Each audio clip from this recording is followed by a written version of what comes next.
Joseph Kannada ವಾಹಿನಿಗೆ ಸ್ವಾಗತ. ಧಾರವಾಡ ಜಿಲ್ಲೆ ಕುಂದಗೋಳ ತಾಲೂಕಿನ ಆದ್ಯಂತ ವಾಡಿಕೆಗಿಂತ ಹೆಚ್ಚು ಮಳೆ ಸುರಿದ ಹಿನ್ನೆಲೆ ಜನಜೀವನ ಅಸ್ತವ್ಯಸ್ತಗೊಂಡಿದೆ. ಕುಂದಗೋಳ ಪಟ್ಟಣದ ಶಿವಯ್ಯ ಬಸಯ್ಯ ವಾಟಾಳ್ಮಠ ಎಂಬ ಇವರು ಟ್ರ್ಯಾಕ್ಟರ್ ಸಿಲುಕಿ ಸಾವನ್ನಪ್ಪಿದ್ದು, ಈ ಕುಟುಂಬಸ್ಥರಿಗೆ ರಾಜ್ಯ ಸರ್ಕಾರ 5 ಲಕ್ಷ ರೂಪಾಯಿ ಪರಿಹಾರ ನೀಡಿ ಕೈತೊಳೆದುಕೊಂಡಿದ್ದಾರೆ. ಈ 5 ಲಕ್ಷ ರೂಪಾಯಿ ಇವರಿಗೆ ಯೋಗ್ಯವಾಗಿಲ್ಲ. ಕುಟುಂಬಸ್ಥರಿಗೆ 25 ಲಕ್ಷ ಪರಿಹಾರ ನೀಡಬೇಕು.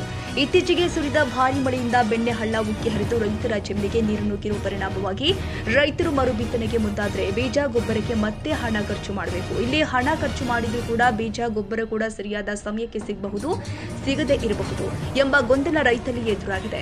ಇಂತಹ ಸಮಯದಲ್ಲಿ ರೈತರಿಗೆ ಬೀಜ ರಸಗೊಬ್ಬರ ಉಚಿತ ಕೊಡಲು ಸರ್ಕಾರ ರೈತರ ನೆರವಿಗೆ ಬರಬೇಕು ಅಂತ ಒತ್ತಾಯಿಸಿ ಜೆಡಿಎಸ್ ಪಕ್ಷದ ಕಾರ್ಯಕರ್ತರಿಂದ ಹಾಗೂ ಭಾರತ ರತ್ನ ರೈತ ಸಂಘದ ತಾಲೂಕು ಅಧ್ಯಕ್ಷರು ಆದ ಬಸವರಾಜ್ ಯೋಗಪ್ಪನವರ ಇವರ ನೇತೃತ್ವದಲ್ಲಿ ಕುಂದಗೋಳ ತಾಲೂಕಿನ ತಹಸೀಲ್ದಾರ್ ಮೂಲಕ ಸಿಎಂ ಸಿದ್ದರಾಮಯ್ಯ ಅವರಿಗೆ ಮನವಿಯನ್ನ ಸಲ್ಲಿಸಲಾಗಿದೆ. ಮನವಿ ಸ್ವೀಕರಿಸಿದ ತಹಸೀಲ್ದಾರ್ ನಿಮ್ಮ ಮನವಿಯನ್ನ ಸಿಎಂ ಸಿದ್ದರಾಮಯ್ಯ ಅವರಿಗೆ ಕಳಿಸಿಕೊಡುವುದಾಗಿ ಭರವಸೆ ಕೊಟ್ಟಿದ್ದಾರೆ. ಸರ್ಕಾರ ಬೆಣ್ಣೆಹಳ್ಳದ ಕಾಮಗಾರಿ ಕಳೆದ ವರ್ಷ ಸೆಪ್ಟೆಂಬರ್ ತಿಂಗಳ ಬಜೆಟ್ನಲ್ಲಿ 200 ಕೋಟಿ ಅನುದಾನ ಬಿಡುಗಡೆ ಮಾಡಲಾಗಿದೆ.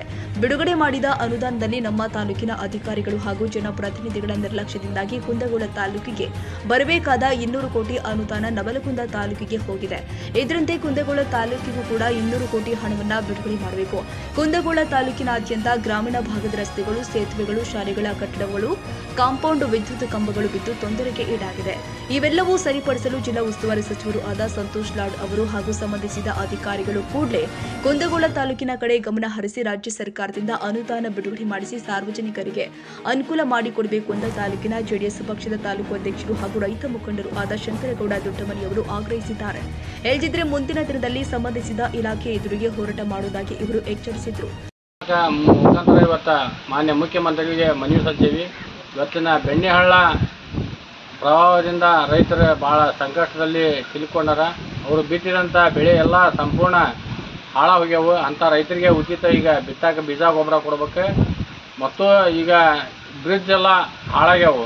ಇವತ್ತು ಗುಡಿಂಕಟ್ಟಿ ಏರಿನಾಪುರ ರಸ್ತೆ ಆಗಲಿ, ಅಲ್ಲಾಪುರ ಕಡಪಟ್ಟಿ ರಸ್ತೆ ಆಗಲಿ, ಅನೇಕ ತಾಲೂಕಿನಲ್ಲಿ ಅನೇಕ ರಸ್ತೆಗಳು ಸಂಪೂರ್ಣ ಹಾಳಾಗ್ಯಾವು. ರೈತರು ಕೃಷಿ ಚಟುವಟಿಕೆ ಮಾಡೋಕ್ಕೆ ಭಾಳ ತೊಂದರೆ ಆಗೈತಿ.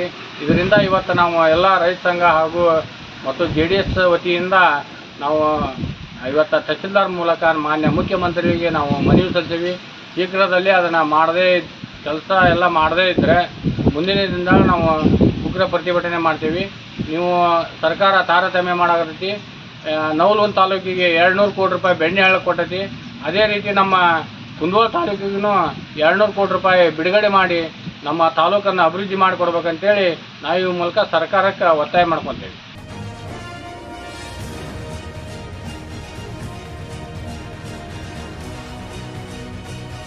ತಾಜಾ ಸುದ್ದಿಗಾಗಿ MTV ನ್ಯೂಸ್ 24x7ಗೆ ಸಬ್ಸ್ಕ್ರೈಬ್ ಮಾಡಿ ಮತ್ತು ಬೆಲ್ ಐಕಾನ್ ಅನ್ನು ಒತ್ತಿ. ತಪ್ಪದೇ ಲಿಂಕ್ ಶೇರ್ ಮಾಡಿ.